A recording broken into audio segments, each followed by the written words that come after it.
السلام عليكم ورحمة الله وبركاته. أنا معتز رجب وأنت على قناة هاكر ماسترز سكول. أهلا بيكم في الكورس الخامس معانا كورس الفاير وول. يا ريت في بداية الدرس ما تنساش تصلي على النبي عليه الصلاة والسلام، ويا ريت كمان تدعمنا باللايك، ده بيفرق معانا كتير جدا في القناة، وتعمل اشتراك وتفعل زر الجرس. طيب تعالوا كده بإذن الله النهاردة ندخل بقى في الجزئية المهمة أو الجزئية العملية النهاردة اللي هتبدأ إن أنت تحتك بيها احتكاك مباشر، وخاصة لو أنت كنت راجل مثلا مانجر على الحتة بتاعة الفورت دي. فأول الأمر إن أنت ممكن تبقى راجل مانجر على الفورت جيت، وعندك ناس تانية شغالة في ليفلات تانية، مثلا زي مثلا نوك السوك، مثلا واحد انالايزر، واحد مثلا مونيتورنج.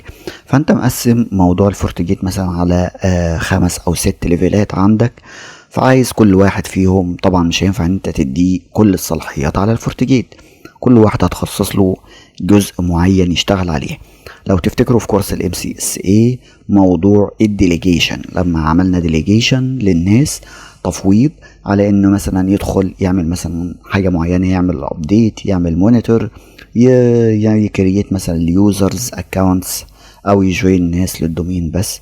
فهنا نفس الموضوع في الفورت جيت، احنا هنا بنقدر ان احنا نعمل مجموعة من الليفلات للتاسكس المعينة، بحيث ان كل واحد يعمل التاسك المطلوبة منه بس. يعني مثلا معتز مثلا كمدير للفورت كله ممكن يبدأ يجيب مثلا احمد، يقول والله انت هتبقى مسؤول مثلا عن الجزئية بتاعة الكونفيجريشن بتاعة النتورك، وملكش دعوة مثلا بالفي بي ان. يجيب واحد تاني يقول له والله انت ليك دعوة ان انت تبص مثلا على اللوجز بس، وتبدأ تشوف لو في اي لوجز غلط او في حاجة مشكلة تبدأ ان انت تبلغنا. نجيب واحد تاني يحط الموضوع البوليسي، نجيب واحد رابع نحط الموضوع مثلا الفي بي ان. كل واحد تقدر ان انت تعمل كاستمايزيشن ليه. طيب ازاي بنقدر نعمل الموضوع ده يا معتز؟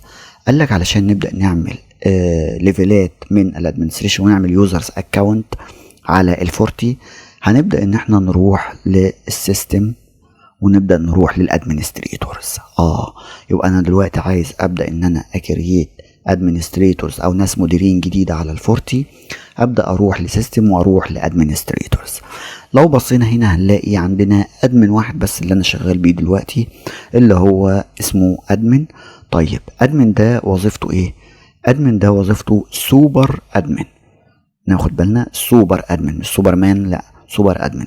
سوبر ادمن يعني بيعرف يعمل كل حاجة. يعني ايه بيعرف يعمل كل حاجة؟ يعني اي حاجة على الفورتي يقدر ان هو يعملها. طيب اللوكال ده التايب بتاعه ايه؟ لوكال. طيب في انواع تانية هنعرف بعدين باذن الله. طيب التو فاكتور اوثنتيكيتورز معمول له ديسيبل. طبعا عارفين التو فاكتور اوثنتيكيتورز من كورس السي سي ومن كورس السي سي ان اي، وان انا بعمل اكتر من طريقه علشان اعمل اوثنتيكيت ليها. يعني بعمل مثلا عشان ادخل ادخل الباسورد وبيجي لي مثلا او تي بي على الموبايل علشان اقدر ان انا الوج باليوزر ده. فهنا بيقول لك ان هو ديسيبل، واحنا يعني مش هنستخدمه دلوقتي، هنشوف الطريقه بتاعته بعد كده ازاي نقدر ان احنا نفعله. لان من حوالي 3 أو 4 شهور ناس كتيرة جدا اشتكت في الموضوع ده ولقوا ان في مشاكل. فالفورتي فعلت موضوع التو فاكتور اوثنتيكيشن ده او المالتي فاكتور اوثنتيكيشن، قالت للناس يا ريت تفعلوه بشكل ضروري، علشان في نقاط يعني كتيرة جدا حصل فيها اختراقات بسبب عدم تفعيل التو فاكتور اوثنتيكيشن او المالتي فاكتور اوثنتيكيشن. طيب انا بالنسبه لي مثلا عندي الاكونت اللي هو اسمه ادمن ده، لو انا عايز ابدا ان انا اتشنج الباسورد بدبل عليه كليك كده واقدر اقول له تشنج باسورد. طبعا ببدا ان انا احط الباسورد القديم وابدا احط الباسورد الجديد وبعمل له كونفيرم. خلاص كده بيبدا ان هو يتغير معايا. ده كده بالنسبه لموضوع تغيير الباسورد للاكونت بتاع الادمنستريتور او اي اكونت تاني. يعني حتى لو عندي اي اكونت تاني عادي جدا اقدر ان انا اغير الباسورد بتاعته بالطريقة دي. طيب مبدئيا خلينا كده تعالوا نيجي نكريت ادمنستريتور جديد جدا، وليكن هنسميه مثلا، هنسمي واحد مثلا نسميه مثلا وليكن سوبر، نسميه سوبر ادمن مثلا ريد اونلي، علشان نبدأ نطبق عليه شوية حاجات، وهنبدأ نحط له الباسورد، وليكن هنحط له الباسورد بتاعة الادمن عادي كده جدا. تمام. وهنا طبعا لو انت عايز تبدأ تكتب كومنت مثلا الراجل ده مسؤول عن ايه ولا بيعمل ايه بالظبط زي الموضوع. بعد كده هي عندنا هنا موضوع الادمنستريتور بروفايل. ناخد بالنا من حاجة مهمة جدا، الادمنستريتورز اللي موجودين او ان انت تعمل ادمنستريتورز ده راجع للادمنستريتور بروفايل، او الادمنستريتور بروفايل هو الاساس في اللعبة كلها. يعني انت ممكن واحد هنا تيجي اليوزر نيم تسميه سوبر ادمن، بس الصلاحيات بتاعته تيجي تديله صلاحيات مش محصل حتى السوبر ادمن ريد اونلي. ازاي ده يا معتز؟ هنشوف دلوقتي. يعني فلنفرض مثلا السوبر ادمن ريد اونلي ده رحنا مديله سوبر ادمن ريد اونلي في البروفايل بتاعه، يبقى دلوقتي اليوزر نيم اللي اسمه سوبر ادمن ريد اونلي ده هياخد البرميشن بتاعته منين؟ هياخدها من البروفايل اللي اسمه سوبر ادمن ريد اونلي. اذا يا جماعه موضوع البروفايل الادمن ده او الادمن بروفايلز هي دي اللي بتدي الصلاحيات للمستخدمين اللي انا ببدا ان انا اكريتهم من هنا. يبقى دلوقتي اهم ما في الموضوع هو الادمن بروفايلز دي. لازم الادمن بروفايلز دي هي اللي تكون انت داخل ومظبط فيها الحاجات او الاعدادات او الصلاحيات بتاعتك، علشان لما تبدا تكريت يوزر تبدا تشاور له على البروفايل اللي هيبدا يستخدمه. وطبعا الحاجات دي شبيهة بحاجات اخدناها قبل كده في CCNA، لكن هنا بنوضحها يعني بشكل تاني. وهنبدأ دلوقتي ندخل في الادمن بروفايلز ونشوف الموضوع ماشي ازاي. طيب هنا مثلا سوبر ادمن ريد اونلي ده لما شاورنا على السوبر ادمن ريد اونلي، هو في عندي كام نوع هنا؟ لو بصينا هنا هنلاقي فيه 4 انواع باي ديفولت في الادمنستريتور بروفايل. في واحد ادمن نو اكسس، في واحد بروف ادمن، في سوبر ادمن، في السوبر ادمن ريد اونلي. طبعا السوبر ادمن ده اللي هو زي ما قلنا يعني من شويه كده ان هو زي السوبرمان، بيعمل كل حاجه، بيعمل الكونفيجريشن، بيعمل الابجريد، يقدر يدلت اليوزرز اي يوزرز، يقدر يكريت اي يوزرز، بيقدر يعمل كل حاجه. طيب بالنسبه للسوبر ادمن ريد اونلي، هو سوبر ادمن بس ريد اونلي، يعني يقدر يشوف كل حاجه، مفيش اي حاجه تكون محجوبه عنه. لكن ان هو يعمل اي حاجه لا، هو جاست متفرج واحد كده واقف في المدرجات، ما بيعملش اي حاجه خالص، عامل بالظبط زي الكابتن او الكوتش بتاع الفرق بتاع الكوره. هو واقف بره، ممكن يدي ارشادات او يبقى شايف مجرى اللعب ماشيه ازاي، لكن ما يقدرش ان هو يلمس الكوره. تمام.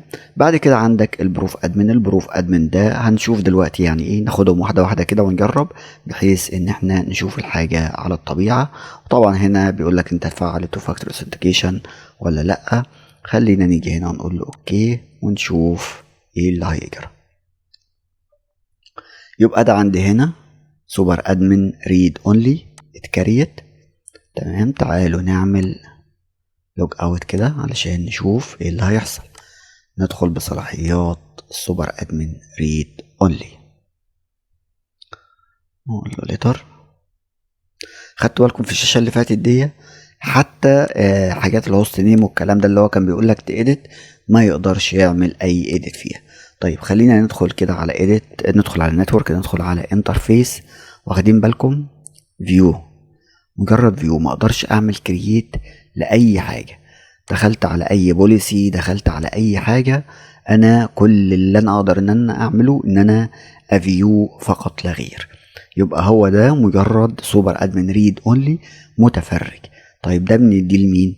ممكن تديه لشخص مثلا بيبدا ان هو عايز يتشك عندك على الفاير وول، انت بتقول له عندي مثلا مشاكل في الفاير وول بص لي عليه، فتقدر ان هو تديله مثلا تعمل له ريد اونلي اكونت علشان يدخل يتفرج ويبص على الفاير وول بتاعتك ويدي لك ارشادات لو انت طبعا خايف مثلا من ان هو يغير اي حاجة او ان هو يفتح بورتات او يعمل حاجة، فانت بتديله الصلاحيات دي. او واحد مثلا ادمنستريتور عايز يدخل كل شوية يتفرج على الدنيا ماشية ازاي دون تحمل اي مسؤولية. ناخد بالنا يا جماعة ان الحاجات دي لما هتدخل في مستويات عالية بإذن الله في السكيورتي، هتعرف ان الحاجات دي ليها تريكات عالية جدا.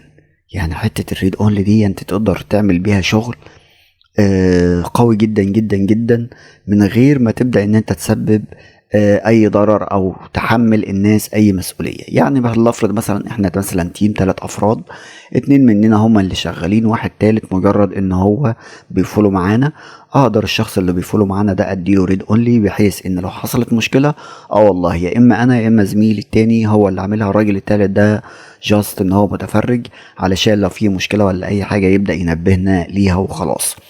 وكمان دايما هتبص هتلاقي برضو، يعني مثلا لما حد بيبقى داخل جديد الشركة وبنبدأ نديله شوية تاسكات، أول حاجة بنعملها له مثلا لو هو مبتدئ بنبدأ نديله ريد اونلي، بحيث إن هو يبدأ يتفرج معانا مثلا لمدة شهرين 3، عقبال ما يشوف الدنيا ماشية ازاي والبوليسي بتاعتنا ماشية ازاي.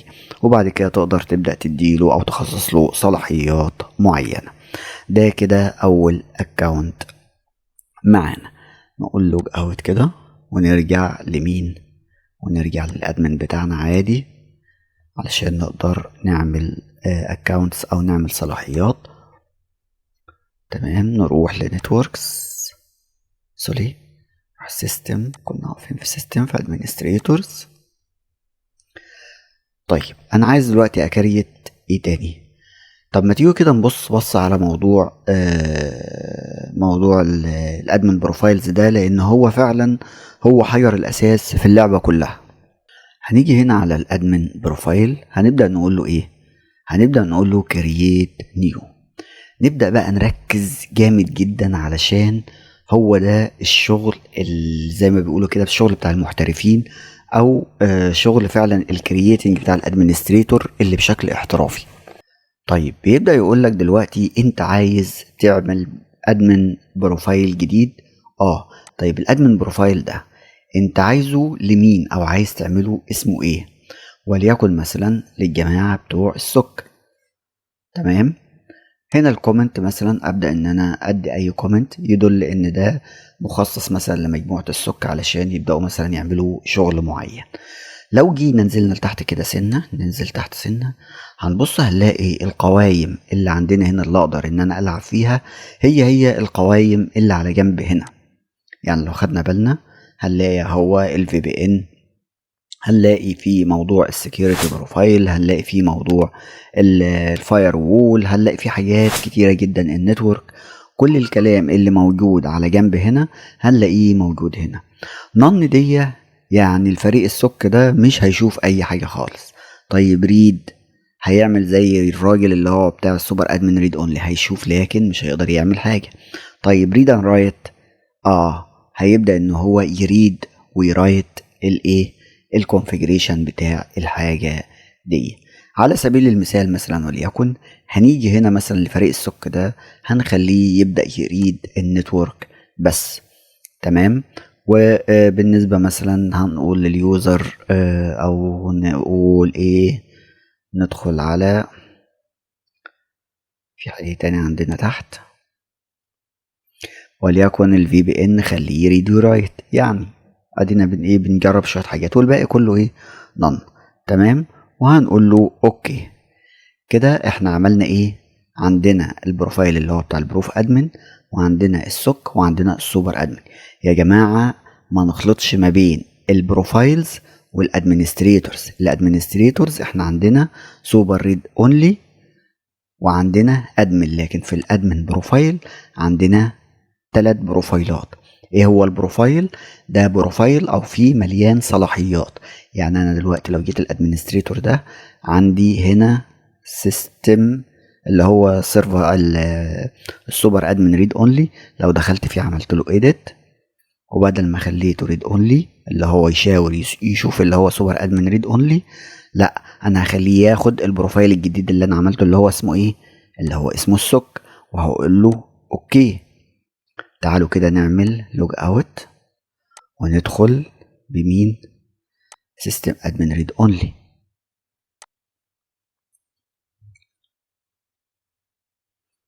واخدين بالكم مع انه كان سيستم ادمن سوبر ادمن ريد اونلي، وكانت كل حاجه مفتوحه، الا ان احنا لما غيرنا البروفايل اسمه ما نفعوش. يعني اسمه سوبر ادمن ريد اونلي ما نفعوش ليه؟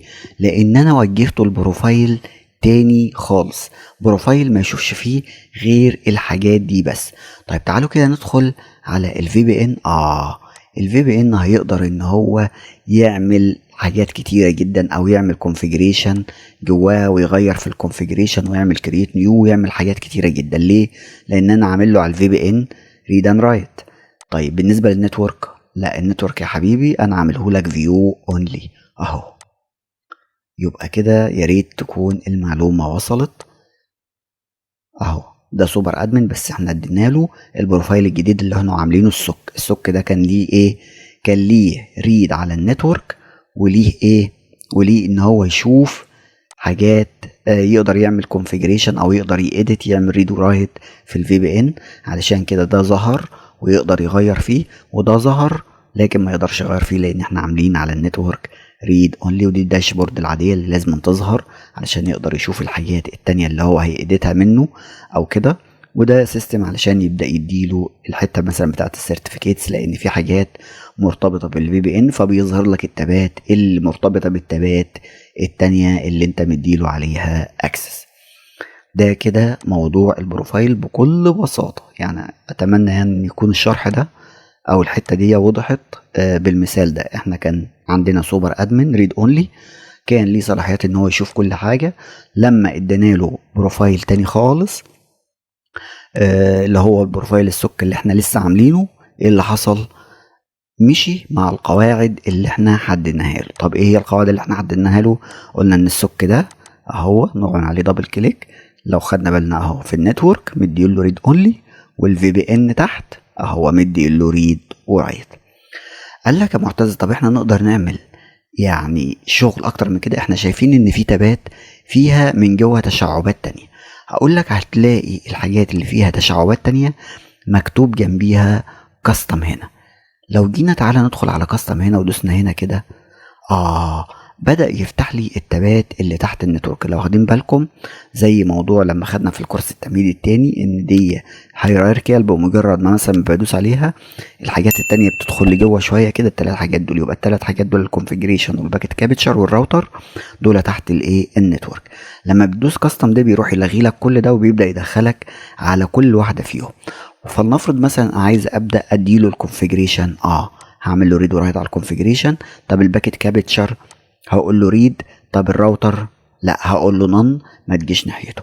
فلو قلنا له اوكي بالشكل ده كده وعملنا لوج اوت من الادمنستريتور ورحنا ليه تاني كده قلنا لوجن، لو جينا على جنب هنا هنبص هنا في النتورك فتح معانا حاجات كتيرة جدا هو ككونفيجريشن. واخدين بالكم الكونفيجريشن بدأ يتفعل بالنسبة لي. ادي الاس دي 1 والدايجنوستيك اللي هو بيبدأ ان هو يبدأ يشوف الدنيا دي اللي فيه، وادي الفي بي ان، وادي الداشبورد الستيتس سكيورتي الحاجات التانية اهو. الفي بي ان احنا ما غيرناش فيه حاجة، فهيقدر يedit فيه برضو زي ما هو عايز. يبقى يقدر يعمل كونفيجريشن هنا في النتورك عادي جدا، ويقدر يشوف يعمل باكيت كابتشر، والحاجات التانية ما يقدرش اللي يشوفها اللي هي بتاعة الراوتنج. ده كده الحتة اللي احنا شرحناها دي اللي هي بتاعة البروفايل الادمنستريتور والادمن بروفايل. يا ريت تكون وضحت معانا. سيستم في سيستم ادمنستريتور وتحتها الادمن بروفايل، الاتنين لازقين في بعض على طول. يبقى يا جماعه اول حاجه زي ما اتكلمنا نفرق ما بين الادمنستريتورز والادمن بروفايل. الادمن بروفايل دي الصلاحيات اللي انا بعملها، بعمل شويه صلاحيات كده بعملهم كده مع بعض باكج حلوه كده، وبروح مكريت الادمنستريتور مثلا او كريت اي واحد واروح مديله الصلاحيات ده، اقول له اتفضل الصلاحيات بتاعه الادمن بروفايل اللي اسمه كذا وفيها كذا وكذا وكذا. واقدر طبعا ان انا العب في الباكجز دي زي ما انا عايز من غير ما يحصل اي مشاكل. فده كده يعتبر الأبرز الحاجات اللي احنا اتكلمنا فيها. طبعا في عندنا اللي هم الأربعة بروفايل الأساسيين، اللي هو الأدمن نو أكسس، وفي عندك البروف أدمن. البروف أدمن ده بياخد جزء من الصلاحيات بتاعة السوبر أدمن، وبياخد الباقي ريد ما بيقدرش ان هو يعملها. يعني مثلا فلنفرض مثلا انا جبت ممكن اقدر ان انا اعمل يوزر جديد وليكن اسمه معتز، واديله مثلا هنا في الادمنستريتور بروف ادمن، البروف ادمن، واقول له اوكي. سوري نسينا نحط الباسورد، خلينا نكتب نفس الباسورد ادمن ونقول له اوكي. MOA عايزين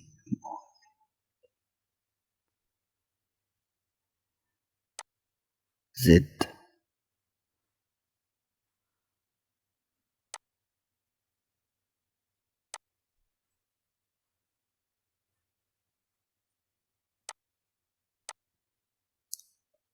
لو تاخد بالنا هنا اهو بقى عندي سوبر ادمن ريد اونلي ومعتز وادمن، دول 3 ادمنستريتورز، وفي الادمن بروفايل عندنا 3 ادمن بروفايل. طب نقدر نعمل ادمن بروفايل تاني لمعتز، او ممكن نجيب معتز ده بس كده، معتز بروفايل. حاول دايما تميز شغلك. بروفايل مثلا، وتبدأ مثلا تديله رايت على مثلا كذا، ريد على كذا، اهو بالشكل ده اهو. عادي جدا تعمل لمعتز بروفايل مختلف تماما وتقول له اوكي اهو. بقى ده بروفايل مخصوص لو انت عندك يوزر معين عايز تبدا ان انت تحجمه في حاجات معينه، بتبدا تعمل له بروفايل وممكن تديه باسمه بحيث ان انت تبقى مميزه. ولما تيجي في الادمنستريتور ما تنساش تشاور له على البروفايل بتاعه. يعني المعتز بدل ما هو البروفايل بتاعه بروف ادمن، تقدر ان انت تعمل ايديت كده وتبدا ان انت ده سوري لا احنا دخلنا على الادمنستريتور اهو. تقدر تدخل كده وتغير له البروفايل بتاعه. شايفين ظهر فين؟ ظهر معانا في البروفايل ادمن. تختار له معتز بروفايل، هيبدأ ان هو ياخده على طول وياخد الخصائص او الصلاحيات اللي انت مديها له. خلينا هنا في بروف ادمن. البروف ادمن يا جماعة المميزات بتاعته ان هو بياخد زي ما قلنا مجموعة من الصلاحيات بتاعة الادمنستريتور، وهو مناسب لحاجة متوسطة ما بين السوبر ادمن والريد اونلي ادمن. خلينا نعمل لوج اوت، ندخل بمعتز، لوج ان. واخدين بالكم بدأت تظهر حاجات، يعني الراجل ده يقدر ان هو يedit في مجموعة من الاوبشن.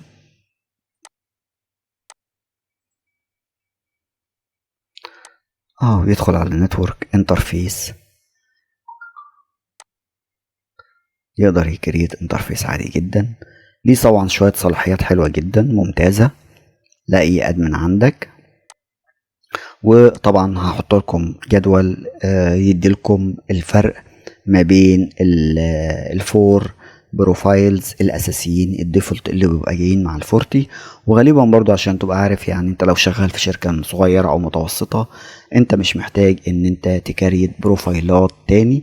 بس طبعا موضوع الكريت للبروفايل ده حاجة مهمة جدا علشان تكون عارف ان انت ازاي تعمل كاستمايز لبروفايل لو انت عايز تدي مثلا لواحد صلاحيات محددة او تحجم حد معين مخافة ان هو ممكن يعمل مشاكل في الفاير وول بتاعك.